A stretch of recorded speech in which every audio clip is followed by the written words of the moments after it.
Hello fellow sim racers, and welcome to the second instalment of Chris Does iRacing. Thanks to everyone that gave feedback on the format of the first video. I was genuinely surprised by how well received it was. If you're wondering what I'm talking about, I'll give you the cliff notes. Basically, I recently picked up iRacing again, and I've decided to chronicle my journey with a weekly series of highlights videos. So, stick around to find out how I got on in the Ferrari GT3 challenge race this week at Zolder.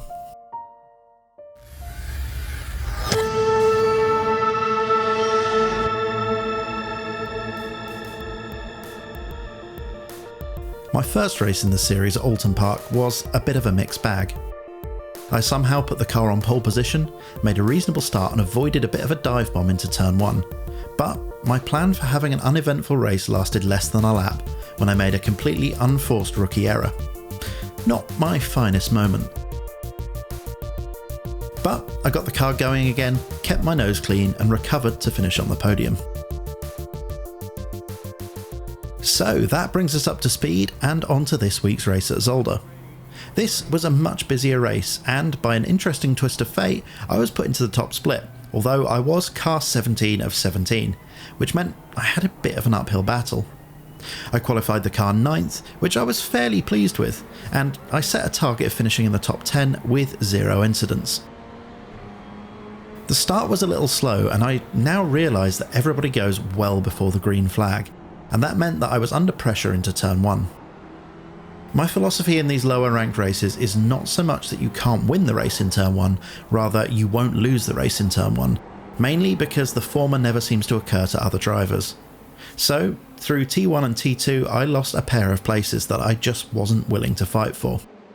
My attitude may well change as I get more experience in the series, but I've seen more than my fair share of first lap incidents that could have been avoided, so for now I'm happy to play the role of sitting duck. This may sound a bit passive, but my objective at the moment is to stay out of trouble, work on my safety rating and keep my nose clean.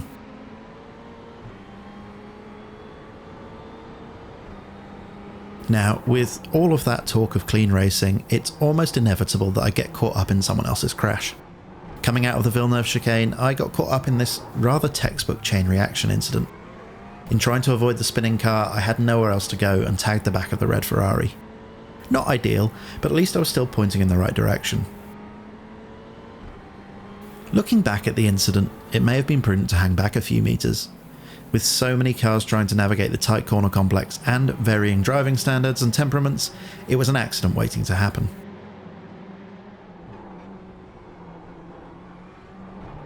So, with the first lap done, I set my sights on staying out of any further trouble and making it to the end of the race without picking up any off-tracks.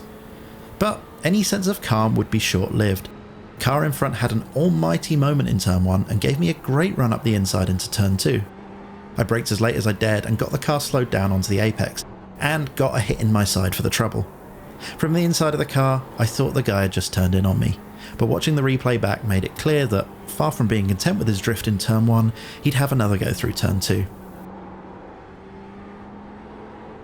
So, on reflection, an innocent mistake. However, that mistake had damaged the car and it was costing me time. I knew that I'd still manage to improve my safety rating if I didn't add anything to the 6 incident points I'd already accrued. And with an average field strength 500 points above my iRating, I would be unlikely to lose iRating wherever I finished. So it was simply a case of keeping my nose clean and driving the car home. Over the next few laps I was reeled in by a faster car. The damage I'd picked up had left me unable to lap within a second and a half of my practice race stint, so there was no point in losing further time fighting the guy. So when he made a move into Boulderberg Corner, I made no effort to defend.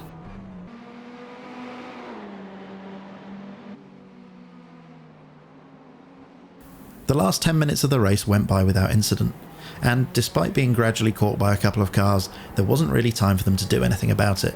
So in the end I brought the car home 8th, a disappointing 27 seconds after the leader. But finishing in the top 10 for a race where I was the lowest rated driver did my iRating some good.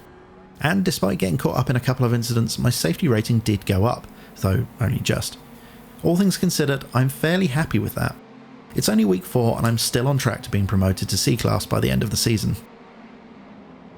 So, with all of that out of the way with, there are a few things to be positive about, as well as a couple of takeaways for next time. This is only my second race in the 488, and I'm still getting to grips with a couple of its setup quirks. But in practice, I was much closer to the pace of the fast guys than I managed at Alton Park. Sadly, I wasn't able to demonstrate that in the race due to the damage from the 2 incidents. Now, on reflection, I think the first incident, while not really my fault, was avoidable on my part, something I'll take into account for the future. The other takeaway is, I perhaps need to be a bit more willing to get my elbows out in the first couple of corners, while still being willing to concede to those that are happy to force the point. So that's about it. Next week, the Ferrari GT3 challenge race is on the Daytona road course, which I confidently predict will be bedlam.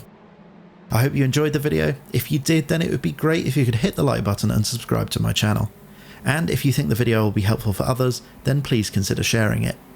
As always, thank you for donating your precious free time by watching. It is very much appreciated. So all that's left to say is goodbye, thank you for watching, and enjoy the rest of your day.